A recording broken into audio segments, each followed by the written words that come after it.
ওয়া যাওজাতুম মুমিনা তুঈনুহু আলা ঈমানিহি I দীনিহি। 3 number হলো রাসূল বলেন তৃতীয় কোনো মানুষের শ্রেষ্ঠ সম্পদ একজন মুমিনা নেককার স্ত্রী, যে তাকে দ্বীনের কাজে ঈমানের কাজে সহযোগিতা করে। একজন পবিত্র স্ত্রী, নেককার নারী শ্রেষ্ঠ সম্পদ, শ্রেষ্ঠ সম্পদ, শ্রেষ্ঠ পুঁজি। আজকে ছেলেরা বাপ, তোমাদেরকে বলি দোস্ত, আল্লাহ তাআলা কোরআনে বলছে লা তানকিহুল মুশরিকাত হাত্তা ইউমিননা। ইসলাম স্পষ্ট, কোরআনের বিধান স্পষ্ট, শরীয়তের বিধান স্পষ্ট। একজন নারী কেমন নারী বিয়ে করবে, একজন পুরুষ ওইখান থেকে শুরু করে সন্তান গঠন সহ পুরা জিন্দেগির সমস্ত দিক নির্দেশনা, সংসারের সব কিছু আলাদা আলাদা করে পার্ট টু পার্ট আল্লাহর কসম আল্লাহর নবী বলে গেছেন, নবীজি বলে গেছেন। একটি স্ত্রী শুধুই কেবল স্ত্রী না, একজন বিবি মানে শুধুই কেবল চিনজিত লইয়া বেডিরে মার্কেটে করুন না। একজন স্ত্রী মানেই শুধু রাত কাটানো না, একজন স্ত্রী মানে একটি প্রজন্ম, একটি সংসার, একটি ফ্যামিলি, একটি বংশ গঠন। এর সাথে অনেক কিছু জড়িত। রাসূলুল্লাহ সাল্লাল্লাহু আলাইহি সাল্লামের হাদিস শুনেন, কোরআনুল কারীমের একটা আয়াত আছে, মজার একটা আয়াত শুনেন। কোরআনে একটা আয়াত আছে ওয়াল্লাযীনা ইয়াকনিজুনা আয-যাহাবা ওয়াল ফিদ্দা ওয়া লা ইউনফিকুনাহা ফী সাবিলিল্লাহ ফাবাশশিরহুম বিআযাবিন আলীম। আল্লাহ তাআলা বলেন, যেই ব্যক্তি স্বর্ণ এবং রৌপ্য জমা করে অতঃপর তা আল্লাহর রাস্তায় ব্যয় না করে, খরচ না করে, মানে যাকাত দেয় না, দান করে না, সাদাকা করে না, শরীয়তের হক আদায় করে না সম্পদের মধ্যে, স্বর্ণরৌপ্য টাকা পয়সার মধ্যে, আল্লাহ বলে ফাবাশশিরহুম বিআযাবিন আলীম। হে নবী, আপনি তাদেরকে মর্মান্তিক পীড়াদায়ক ভীষণ আযাবের ভয় দেখান, এটা জাহান্নামের আযাবের ভয় দেখান। এই আয়াত যখন নাজিল হইছে, কথাটা খেয়াল করেন, সাহাবীরা বুঝছে স্বর্ণ রৌপ্য জমা করা খুব পছন্দের বিষয় না। কথা বোঝেন নাই? কারণ যদি ঠিকমতো আল্লাহর হক আদায় না করতে পারি টাকা পয়সার মধ্যে, তাহলে আযাব ভোগ করতে হবে। তো সাহাবীরা জিজ্ঞেস করছে, ইয়া রাসূলুল্লাহ, আমরা মুসলমান জমা রাখতে পারি, সংগ্রহ করতে পারি, এরকম নিজের জীবনে অর্জন করতে পারি, এরকম শ্রেষ্ঠ নিয়ামত কি? আমনে কদ্দুর কোন? রাসূলুল্লাহ সাল্লাল্লাহু আলাইহি ওয়াসাল্লাম বলছে 3 জিনিস। কয় জিনিস? 1 নাম্বার লিসানুন যাকির। নবীজি বলছেন, যেই জিহ্বা সর্বদা আল্লাহর জিকির করে, এমন জিহ্বা যার অর্জন হয়, এটা ওই মুমিনের শ্রেষ্ঠ অর্জন। 2 কলবুন শাকির, যে ব্যক্তির অন্তর সবসময় আল্লাহ তাআলার প্রতি খুশি, কৃতজ্ঞ, আল্লাহর ফয়সালা, সুখে থাকি দুঃখে থাকি, কখনো পাইলাম কখনো পাইলাম না, কখনো আনন্দ কখনো বেদনা, কখনো হাসি কখনো কান্না, এই মিলাইয়া আল্লাহর ফয়সালার উপরে সর্বাবস্থায় যে দিলে দিলে খুশি, কৃতজ্ঞ, আল্লাহর নবী বলেন এটা শ্রেষ্ঠ সম্পদ। আর 3 নাম্বার ওয়া যাওজাতুম মুমিনা তুঈনুহু আলা ঈমানিহি আই দীনিহি। 3 নাম্বার হলো রাসূল বলেন তৃতীয় কোনো মানুষের শ্রেষ্ঠ সম্পদ একজন মুমিনা নেককার স্ত্রী, যে তাকে দ্বীনের কাজে, ঈমানের কাজে সহযোগিতা করে। একজন পবিত্র স্ত্রী, নেককার নারী শ্রেষ্ঠ সম্পদ, শ্রেষ্ঠ সম্পদ, শ্রেষ্ঠ পুঁজি। আজকে ছেলেরা বাপ, তোমাদেরকে বলি দোস্ত, আল্লাহ তাআলা কোরআনে বলছে লা তানকিহুল মুশরিকাত হাত্তা ইউমিননা ওয়ালা আমাতুম মুমিনাতুন খায়রুম মিন মুশরিকা ওয়ালাউ আ'জাবাতকুম। আল্লাহ কোরআনে বলে কোন মুশরিক, কোন পাপী, কোন নাফরমান, কোন বেহায়া নারীকে বিবাহ করো না। হাত্তা ইউমিননা, যতক্ষণ না সে পূর্ণ ঈমানের দিকে ফিরে না আসে। আল্লাহ কোরআনে বলেন ওয়ালা আমাতুম মুমিনাতুন খায়রুম মিন মুশরিকা, একজন নেককার মুমিনা চরিত্রবান পবিত্রা দাসীও স্বাধীন বিত্তশালী, একবারে সম্পদশালী, সুন্দর চেহারার মুশরিক নাফরমান পাপী নারীর চাইতে উত্তম। ওয়ালাউ আজাবাতকুম, বেশরম মুশরিক নাফরমান নারী যত আকর্ষণীয় হোক না কেন, তার চাইতে একজন নেককার, কালো হোক, কুৎসিত হোক, দাসী হোক, সে আল্লাহর কাছে দামি। এটা কোরআনের আয়াত। আজকে যেই সমস্ত ছেলেরা, আমি অনুরোধ করছি বাপ, নওজোয়ান, তোমাদেরকে এই বন্ধু বললাম, তোমরা যারা সকাল থেকে রাত 2টা 3টা পর্যন্ত মোবাইলে উলঙ্গ ছবি দেখো, নর্তকীর নাচ দেখো, সারা পৃথিবীর নারীর ছবি দেখো, অচিরেই বিশ্বাস করো পবিত্র নারী পেতে তোমার জন্য কষ্ট হবে। মনে রাখো, এই ঋণ শোধ করতে হবে। হ্যাঁ, তখন বুঝবা ভাইয়া, এমনি মানুষের বেডি সাউন্ড আর ঘরের বেডি যদি অসৎ হয়, তখন টের পাইবা দুনিয়া কারে কয় আর জাহান্নাম কারে কয়। রাস্তার বেডি তো বেডি চাইতে চাইতে গেছো গা, তুমি বেডিও গেছে গা, তুমিও গেছো গা, কিন্তু যারে ঘরে আনছ স্ত্রী, এ বেডি যদি দুশ্চরিত্র হয়, এই মহিলা যদি চরিত্রহীন হয়, তো সব শেষ, সব। তখন টের পাবেন, আহা জীবন কত কষ্টের। যার স্ত্রী অসৎ, যার স্ত্রী অসৎ, যার বউ অসৎ, তার জীবন আর জাহান্নামের টুকরা ছাড়া আর কিছু না।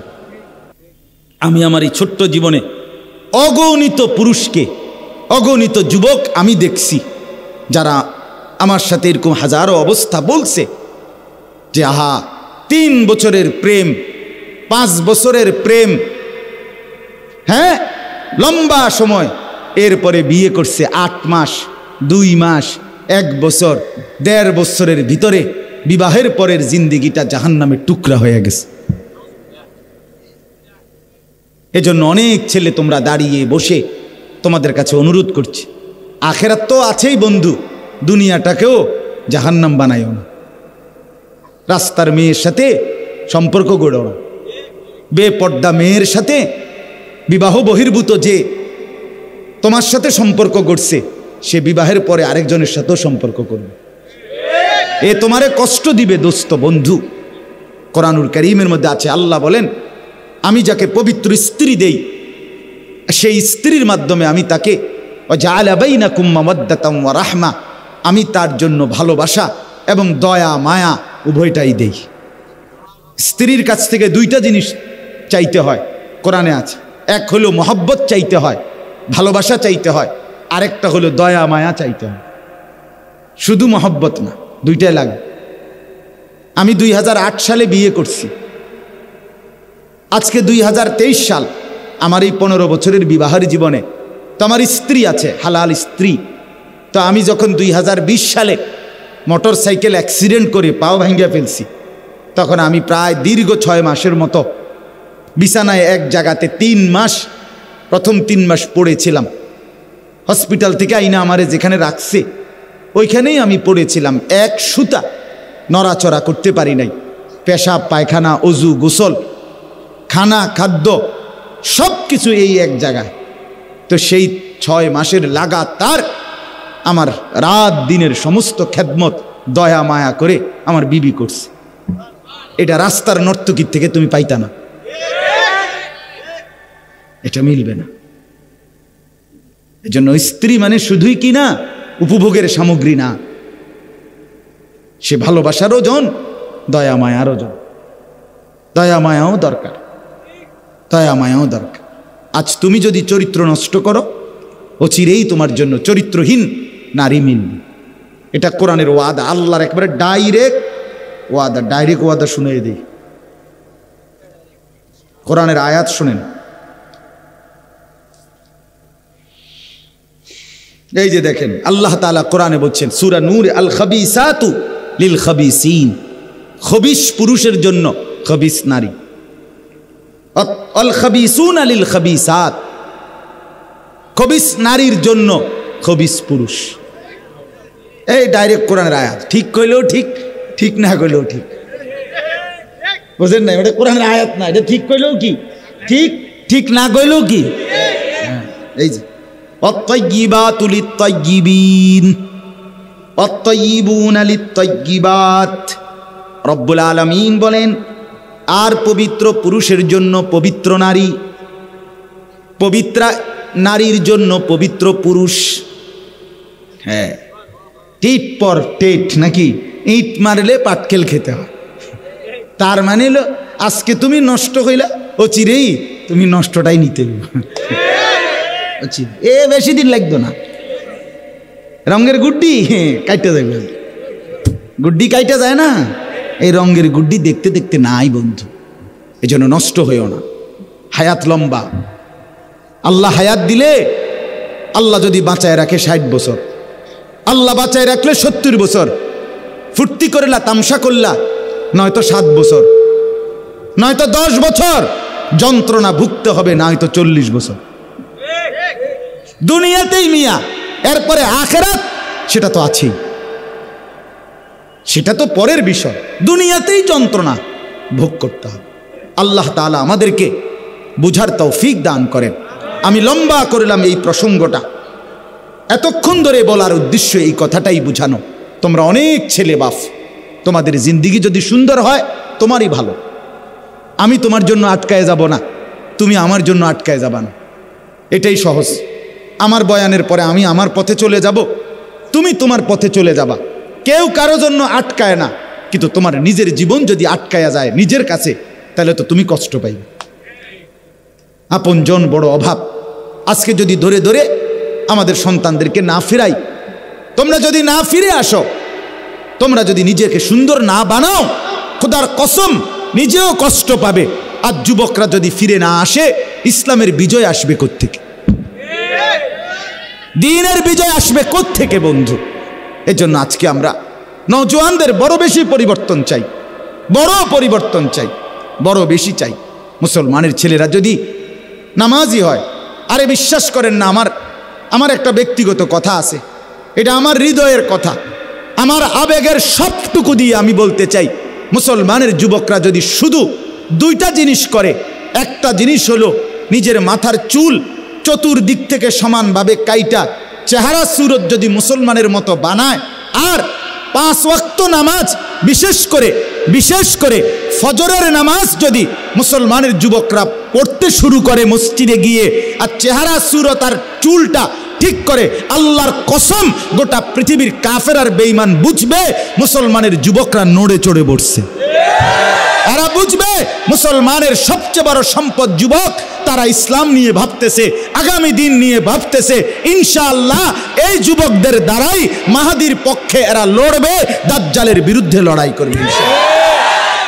এজন্য আমি আহ্বান করছি ছেলেদেরকে, আগামী দিনে যারা ইসলামকে নিয়ে ভাবো, তোমরা যারা চাও তোমরা মাহাদির পক্ষে থাকবে, বন্ধু আমার, এই দাজ্জালের চুল, এটা দাজ্জালের চুল, এই সামনে বড়া, বামে ডানে সামনে, আল্লাহর কসম এটা দাজ্জালের চুল, এটা কাফেরের চুল, এটা ইহুদিদের চুল, এটা খ্রিস্টান কাফেরদের চুল, এটা সম্পূর্ণভাবে মুসলমানের দিন বহির্ভূত চুল।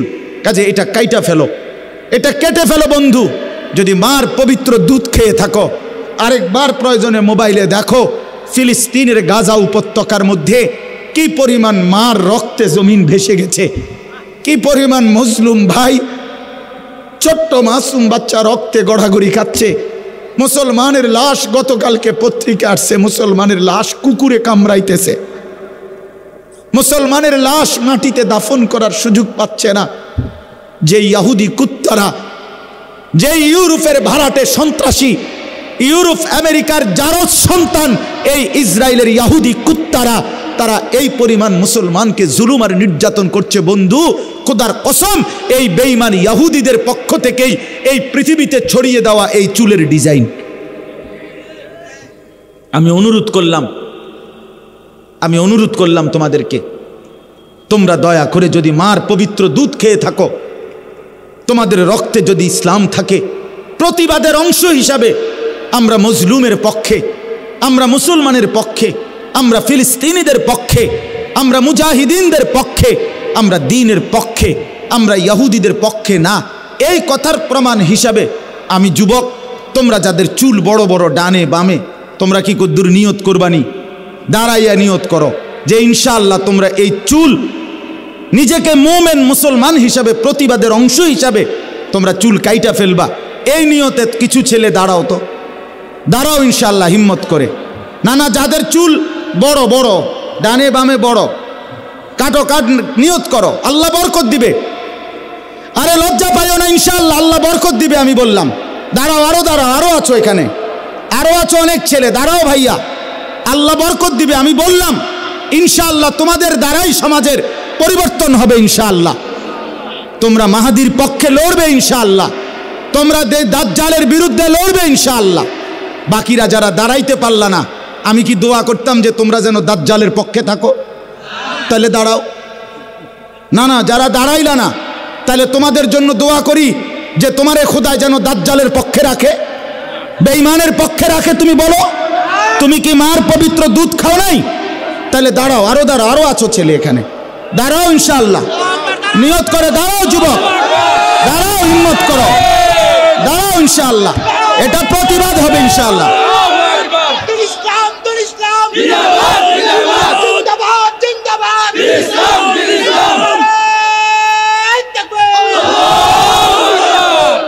আমরা প্রত্যেকেই বসো ভাইয়া, আমার অনুরোধ এটা, তোমাদেরকে ফিরতেই হবে, তোমরা নড়তে হবে,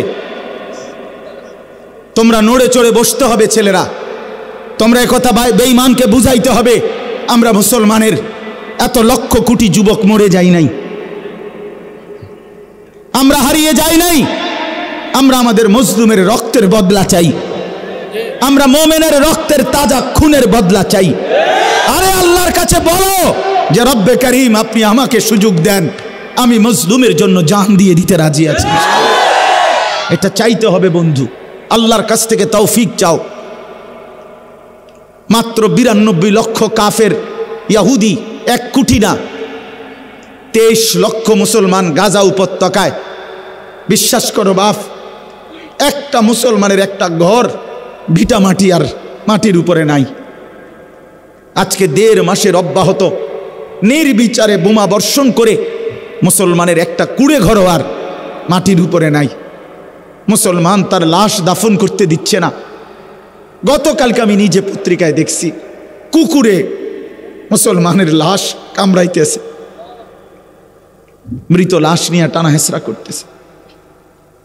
এরপরে কাফের বেঈমান ইহুদিদের সরাসরি আমেরিকা প্রতি মিনিট, আমেরিকার এই বেঈমান, এই বুড়া বেঈমান জো বাইডেন নামে এই বুড়া গাদ্দার প্রতি মুহূর্তে ইসরায়েলের ইহুদিদেরকে সহযোগিতা করছে।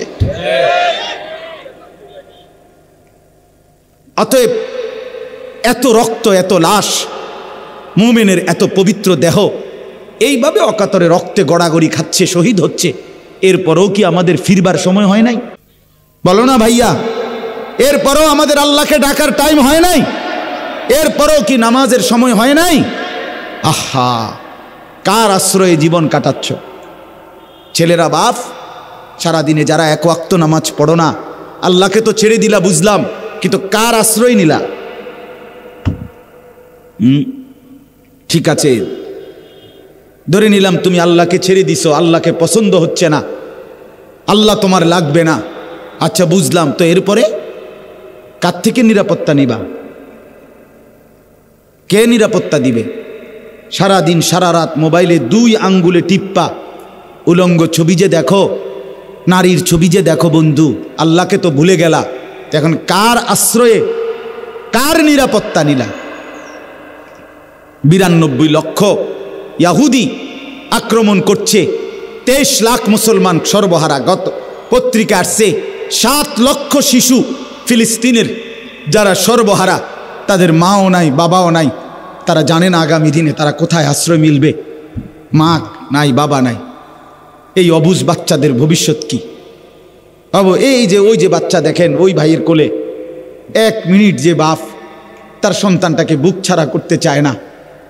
আমারও তো একটা 2 বছরের মেয়ে আছে, যতক্ষণ বাসায় থাকি আমার বুকের কাছে, কোলের কাছে থাকে। তাহলে এই 2 বছরের, 3 বছরের, 7 বছরের এই বাচ্চাগুলো, তাদের আশ্রয় কোথায়? তাদের মায়ের কোল কোথায়? তাদের বাবার কোল কোথায়? তারা আগামী দিনে কিভাবে বড় হবে? এজন্য বন্ধু ফেরার টাইম হইছে, আমরা ফিরতেই হবে। আমাদের আল্লাহর সাথে আমাদের সম্পর্ক বাড়াইতে হবে। আমরা আল্লাহর সাথে চুক্তিবদ্ধ হইতে হবে যে আল্লাহ আমরা জীবন দেব, আমরা জান দেব, আমরা মাল দেব। আল্লাহ তাআলা বলেন আমি বিজয়ও দেব, জান্নাতও দেব। সুবহানাল্লাহ।